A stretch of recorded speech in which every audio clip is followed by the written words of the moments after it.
Nagsisinungaling si dating Pangulong Rodrigo Duterte. Yan ang tahasang sinabi ni PBBM matapos batikusin ng kanyang predecessor ang 2025 national budget.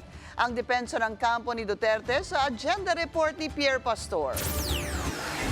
4 na beses na sinabi ni Pangulong Bongbong Marcos na nagsisinungaling si dating Pangulong Rodrigo Duterte. Reaksyon niya yan sa umunoy sinabi ni Duterte na may anomalya sa 2025 General Appropriation Act na pinirmahan ng Pangulo. Sa isang press conference, sinabi ni Duterte na may mga blanko ang 2025 GAA. Inihalin tulad niya ito sa blankong tseke na maaring singita ng anumang halaga para sa anumang gastusin.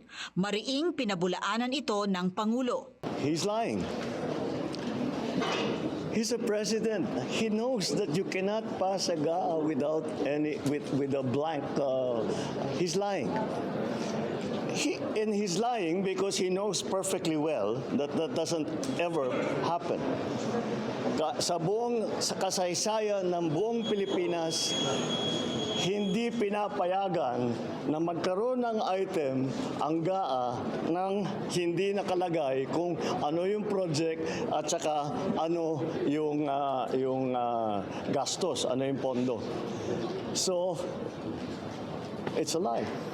Nauna nang nagbigay ng pahayag si Executive Secretary Lucas Bersamin tungkol dito. Sinabi niyang fake news at outrightly malicious ang sinasabi ng isang dating Pangulo. Dapat rin daw ituring na isang criminal act ang pagkakalat ng maling impormasyon. Ayon kay Bersamin, maingat na binusisi ang GAA, hindi lang ng Pangulo kundi ng daan-daang profesional mula sa Kongreso at Budget Department bago ito nilagdaan ni Pangulong Marcos.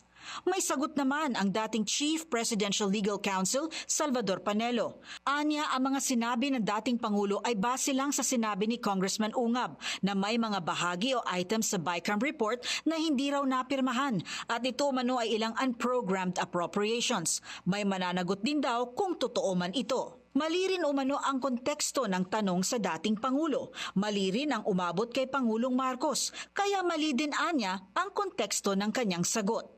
Para sa agenda, Pierre Pastor, Billionaire News Channel.